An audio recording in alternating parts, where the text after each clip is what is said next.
Hello students, welcome to schooming education classes. और M Ed research यानी कि डिसर्टेशन फाइल बनाने को लेकर के और रिसर्च से रिलेटेड आपके कुछ क्वेश्चंस थे जो आप लोग काफ़ी टाइम से पूछ रहे थे। उनमें से कुछ क्वेश्चन जो मुझे काफ़ी ठीक लगे हैं, रिस्पॉन्स करने के लिए इम्पॉर्टेंट लगे हैं, मैंने उसके आज आंसर्स आपको देने के लिए वीडियो बनाई है। और एक चीज़ और बता दूं कि हर एक क्वेश्चन का एक एक पर्टिकुलर व्यक्ति के लिए अलग से हर क्वेश्चन के लिए आंसर के लिए वीडियो बनाना पॉसिबल नहीं है। तो आप अपने जो भी क्वेश्चंस है कमेंट में लिख दिया करिए, और जैसे ही मुझे कुछ 5-6 स्पेसिफिक क्वेश्चंस मिल जाते हैं जिन पर मैं वीडियो बना सकूं, मैं आपको तुरंत उसके आंसर्स प्रोवाइड करा दूंगी वीडियो के माध्यम से। तो आप कमेंट में अपने क्वेश्चंस कर सकते।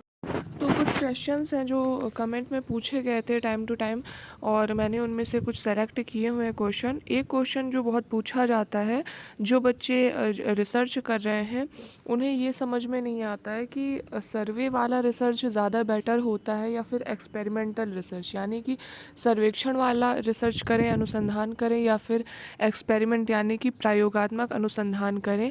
आगे चल के पीएचडी करनी है या एमएड ही कर रहे हैं तो भी कौन सा ज़्यादा बेटर होगा, किस में ज़्यादा अच्छे मार्क्स मिलने के चांसेस हैं, वगैरह वगैरह। इस तरह के थॉट्स जो हैं बच्चों के माइंड में आते हैं।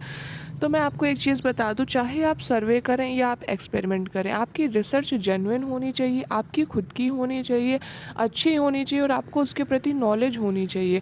पता चले आपने रिसर्च तो बहुत अच्छी करी, आपको पता कुछ नहीं, आपने कहीं से उठा के कॉपी कर लिया या किसी तरीके से जस्ट कंप्लीट कर ली, लेकिन आपको उसके बारे में कुछ भी नहीं पता, या आपको मैक्सिमम चीज़ें पता ही नहीं है आपकी रिसर्च से रिलेटेड, तो जाहिर सी बात है जो आपका रिसर्च का प्रैक्टिकल होगा वो एग्जामिनर आपसे खुश नहीं होगा कि आपने कोई चीज़ करी है, कोई काम किया, और आपको उसका काम के बारे में ही पता नहीं है। ठीक, तो सबसे इम्पॉर्टेंट होता है आप अपने काम को ईमानदारी से करें, पहली चीज़। दूसरी चीज़, सर्वे करें तो सर्वे आप करें। कहने का मतलब ऐसा नहीं कि आपने टूल्स लिए, क्वेश्चन आयर लिए और कुछ भी भर लिया। नहीं, अगर आप क्वेश्चन आयर ले रहे हैं, आप कहीं स्कूल स्तर पे कर रहे हैं तो स्कूलों में जाएँ, वहाँ के बच्चों से क्वेश्चन आयर फिल कराएं, या कॉलेज स्तर पे कर रहे हैं तो वहाँ जाएँ, वहाँ के कैंडिडेट से या स्टूडेंट से क्वेश्चन आयर फिल कराएं। जिस भी स्तर पे आप कर रहे हैं, तो सर्वे का अगर आप कर रहे हैं तो आप जेन्युइन तरीके से उसको करें, ठीक है। तब आपकी जो रिसर्च है वो बेहतर होगी। इसी तरीके से अगर आप एक्सपेरिमेंटल रिसर्च कर रहे हैं तो उसको भी आप करें, ठीक है, करके देखिए, फिर जो उसका रिजल्ट आता है उसको अपनी रिसर्च में लिखें, ठीक। तो ये चीज़ ज़्यादा इम्पॉर्टेंट है। और दूसरी चीज़ क्या होती है, जैसे अगर आप क्वेश्चन करें कि हिंदी ज़्यादा अच्छी है या संस्कृत, तो देखिए हिंदी सब्जेक्ट भी अच्छा है, संस्कृत भी अच्छा है, ठीक है। आप पे डिपेंड करता है कि आपका कौन सा फेवरेट सब्जेक्ट है, आपको हिंदी ज़्यादा पसंद है या संस्कृत, आपको हिंदी ज़्यादा कठिन लगती है या संस्कृत, ठीक है। हर व्यक्ति की अलग अलग क्षमता होती है, अलग अलग अपनी जो है पसंद नापसंद होती है। तो अगर आप सर्वे करने में ज़्यादा बेहतर महसूस करते हैं, आपको लगता है आप ये ज़्यादा अच्छे से कर सकते हैं, ठीक है, आप इसके लिए एफर्ट भी कर सकते हैं और आपको ज़्यादा परेशानी नहीं होगी, तो आप वो कर सकते हैं। और अगर आपकी क्षमता है, आप एक्सपेरिमेंट कर सकते हैं, तो आप वो भी कर सकते हैं। दोनों ही बेहतर हैं, बस दोनों को ही जेन्युइन तरीके से और ईमानदारी से आप करिए, ठीक है। एक क्वेश्चन पूछा जाता है कि हिस्टोरिकल रिसर्च क्या होती है, ऐतिहासिक अनुसंधान किसे कहते हैं, ठीक है। इसके अंदर किस तरीके की रिसर्च कर सकते हैं। तो ऐतिहासिक का मतलब है जो इतिहास से जुड़ा हुआ है, ठीक है, यानी कि जो फैक्चुअल है, यानी जिसमें आप चेंजेस नहीं कर सकते। जैसे कि आपको रिसर्च करना है कि रविंद्रनाथ टैगोर जी और महात्मा गांधी जी के शैक्षिक विचारों में का हमें अध्ययन करना, उनकी तुलना करनी, किसके शैक्षिक विचार ज़्यादा अच्छे हैं, किसके किस चीज़ में, मतलब उनकी तुलना करनी है दोनों के शैक्षिक विचारों की, ठीक है। तो ये ऐतिहासिक हो गया। क्यों? क्योंकि ये इतिहास में हुआ था। आज महात्मा गांधी जी नहीं है, आज रविंद्रनाथ टैगोर जी नहीं है, या इतिहास में जो उन्होंने शैक्षिक विचार दिए आज उनको परिवर्तित नहीं कर सकते, वो उन्होंने दे दिए विचार, उनमें कुछ भी चेंजेस हम नहीं कर सकते या कुछ नहीं कर सकते उसमें, ठीक है। वो जो उनके थॉट्स थे वो उनके वैसे ही थॉट्स रहेंगे, ठीक है। अब महात्मा गांधी जी स्वयं आकर के अब चेंज नहीं करने वाले, और ना ही रविन्द्रनाथ टैगोर जी, ठीक है। तो ये इतिहास में अगर जो इतिहास से जुड़ा हुआ हो, ठीक है, तो वो चीज़ है, वो रिसर्च, वो अनुसंधान आ जाते हैं ऐतिहासिक अनुसंधान में। इसके बाद पूछा जाता है कि कौन सा टॉपिक ज़्यादा बेहतर रहेगा रिसर्च करने के लिए, ठीक है, यानी डिसर्टेशन फाइल के लिए कौन सा टॉपिक लें, किस तरीके का टॉपिक लें जो ज़्यादा अच्छा रहेगा, जो ज़्यादा अच्छा इफेक्ट डालेगा। तो देखिए, अगर आपकी क्षमता है, आप कर सकते हैं, तो कोशिश भर आप यही करिए कि कॉपी का मतलब टॉपिक कॉपी ना करें, मतलब जो जिस पे पहले 50 बार रिसर्च हो चुकी है उस पर ना करके कुछ नई चीज़, कोई नई चीज़ें जो चल रही हैं, जो आपके प्रेजेंट टाइम की जो वर्तमान की मांग है, जो वर्तमान की समस्याएँ हैं, उन पे अगर आप कुछ अनुसंधान करें तो बहुत ज़्यादा अच्छा एक इफ़ेक्ट आएगा, ठीक है, जिस पे आप कर सकते हैं।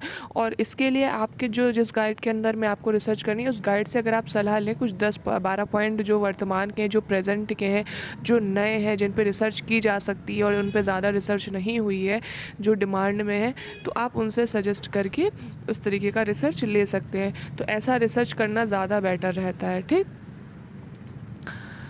फिर इसके बाद एक क्वेश्चन जो बहुत पूछा जाता है, रिसर्च फाइल हम हिंदी में बनाएं या फिर इंग्लिश में बनाएं, किस में ज़्यादा मार्क्स मिलते हैं। तो देखिए, चाहे आप हिंदी में बनाएं या इंग्लिश में बनाएं, दोनों ही बात अलग होती है, सिर्फ लैंग्वेज का ही डिफरेंस होता है। दोनों ही बात सेम होती है, सिर्फ लैंग्वेज का डिफरेंस होता है। जिसको इंग्लिश में ज़्यादा सही लगता है बनाना, वो इंग्लिश में बनाते हैं। जो हिंदी मीडियम के बच्चे हैं या जिनको हिंदी में ज़्यादा सही लगता है बनाना, वो हिंदी में बनाते हैं। उससे कोई फ़र्क नहीं पड़ता कि आपने इंग्लिश में बनाई है तो आपको पूरे मार्क्स मिल जाएंगे, भले ही आपको कोई फ़ाइल की नॉलेज ना हो। और आपने अगर हिंदी में बनाई है भले ही, लेकिन आपको नॉलेज है, तो आपको कम मार्क्स मिलेंगे, ऐसा कुछ नहीं है। आपकी फ़ाइल अच्छी होनी चाहिए, रिसर्च सही होनी चाहिए, कॉपीड नहीं होनी चाहिए, आपको उसकी नॉलेज होनी चाहिए। ये चीज़ें ज़्यादा मायने रखती हैं और इसके ही आपको नंबर मिलते हैं, ठीक है। फिर एक जो बहुत ही इंपॉर्टेंट क्वेश्चन है, अभी जिन बच्चों का, जो बच्चे एमएड कर रहे हैं, उनका जिनका अभी एमएड का प्रैक्टिकल होना है, तो उनके क्वेश्चन आते हैं कि किस तरीके के क्वेश्चन एग्जामिनर पूछता है। तो जाहिर सी बात है, एग्जामिनर आपकी रिसर्च फाइल के प्रैक्टिकल के लिए आए तो रिसर्च फाइल से ही क्वेश्चन पूछेगा। वो कोई आपको अदर क्वेश्चन नहीं पूछेगा कि चंद्रयान के बारे में पूछे या उपग्रहों के बारे में पूछे, ठीक है, अदर उपग्रहों के बारे में पूछे, तो ऐसा नहीं है। आपकी रिसर्च फाइल से, आपकी डिसर्टेशन फाइल से ही क्वेश्चन पूछेगा, ठीक है। तो 60-70 पेजेस की आपकी जो भी रिसर्च फाइल है, उसको आप अच्छे से पढ़ लें, अच्छे से समझ लें, और आपने खुद ने करी है तो आपको वैसे भी वो पता होगा कि आपने फाइल में क्या लिखा है क्या नहीं। उसी से क्वेश्चन पूछेगा। जैसे आपसे पूछ सकता है चर क्या होते हैं, स्वतंत्र चर क्या होता है, या क्या उद्देश्य है आपके अनुसंधान का, या आपने क्या परिकल्पनाएं बनाई हैं। इस तरीके के ही ये क्वेश्चन पूछेगा, आपकी फ़ाइल के अंदर से ही पूछेगा, ठीक है। और एक क्वेश्चन आप ज़रूर ध्यान रखें कि आपको आपके टॉपिक का नाम ज़रूर पता होना चाहिए। कई बच्चे ऐसे भी मैंने देखे हैं, उन्हें यही नहीं पता कि उनके टॉपिक का नाम क्या है। कहने का मतलब एग्जैक्ट नहीं पता। अब उन्होंने फ़ाइल तो बना दी, माध्यमिक स्तर पर छात्र और छात्राओं के शैक्षिक उपलब्धि का तुलनात्मक अध्ययन, इस तरीके से करके उन्होंने टॉपिक ले लिया। अब एग्जामिनर ने पूछा कि आपका टॉपिक क्या है, तो अब उन्हें पता है कि उनका टॉपिक क्या है, लेकिन उन्हें एग्जैक्ट नहीं पता है कि टॉपिक क्या है। तो उन्होंने बता दिया कि छात्र और छात्राओं के शैक्षिक उपलब्धि का अध्ययन किया है। कैसा अध्ययन किया है, तुलनात्मक किया है या सिर्फ अध्ययन किया है, क्या अध्ययन किया, किस स्तर पे किया है, माध्यमिक बच्चों का किया है कि प्राथमिक का किया है कि ग्रेजुएशन का किया है। तो पूरा आपको टॉपिक का नाम बिल्कुल एग्जैक्ट आपको पता होना चाहिए। बच्चे तो इसी में ही गलती कर जाते हैं। सबसे जो इजी चीज़, जिस चीज़ पे आप 2-2 महीने, 3-3 महीने, 4-4 महीने बिल्कुल तैयारी कर रहे होते, लगे रहते हो, आपको वही टॉपिक ही नहीं पता कि आपका क्या है, ठीक। तो इस चीज़ को आपको खास तौर से ध्यान रखना है। और ये चीज़ मैंने स्पेशली क्यों अलग से आपको बताई है, क्योंकि कई बार क्या होता है ना, हम सब कुछ पढ़ डालते हैं लेकिन टॉपिक ही नहीं पढ़ते हैं, टॉपिक का नाम ही नहीं याद करते कि टॉपिक का नाम क्या है। जैसे होता क्या है, जब आप एग्ज़ाम देने जाते हो, आपका पूरा एक जो है जो सब्जेक्ट है उसका पूरा एक नाम है, लेकिन आप क्या करते हो, पूरा सिलेबस पढ़ डालते हो। पूरा सिलेबस आपको याद है, एग्ज़ाम दे दिया, फर्स्ट आ गया, लेकिन आपको सब्जेक्ट का आपको सिर्फ इतना याद है कि फ़िलासफ़ी सब्जेक्ट है। पूरा आपको नाम ही याद नहीं है कि philosophical and sociological perspective of education, ठीक है। इतना आपको पूरा इतना लंबा नाम जो है वो याद ही नहीं है, ठीक। तो यही चीज़ें हो जाती हैं। ऐसा नहीं है कि आप मतलब अगर आपको नाम याद नहीं है तो आपको कुछ आता नहीं है या आप होशियार नहीं हो, ऐसा बिल्कुल नहीं है। लेकिन ये कॉमन सेंस की बात है, एक नॉर्मल सी बात है। क्यों? क्योंकि आपको कभी ज़रूरत नहीं पड़ती है। इतना बड़ा नाम आपको कहाँ लिखना है, कहीं नहीं, ना तो पेपर में लिखना है। पेपर में जो आपको बुकलेट में लिखना भी होता है, मतलब जो आपकी आंसर शीट है, तो आपके क्वेश्चन पेपर में ही नाम दिया होता है सब्जेक्ट का, तो वहीं से आपने लिख दिया, तो कोई नीड नहीं होती है। तो इसी तरीके से रिसर्च में भी क्या होता है, पूरी रिसर्च की फाइल बच्चे पढ़ लेते हैं और टॉपिक ही नहीं पढ़ते, टॉपिक जस्ट एक नॉर्मल लिख लेते। तो एग्जैक्ट जो आपका टॉपिक है, वो टॉपिक का नाम भी आपको याद होना चाहिए, ठीक। तो आज ये कुछ क्वेश्चंस मैंने जो मुझे ठीक लगे हैं आपको बताने के लिए, उनके आंसर्स दे दिए। इसके अलावा भी आपके मन में एमएड को लेकर के, बीएड को लेकर के, या फिर एमएड के जो रिसर्च या डिसर्टेशन फाइल होती है उसको लेकर कोई क्वेश्चन हो तो आप कमेंट के द्वारा पूछ सकते हैं। फिर जैसे ही 5-6 मुझे जेन्युइन क्वेश्चन मिलेंगे, मैं उसकी वीडियो आपको लेकर के आ जाऊँगी।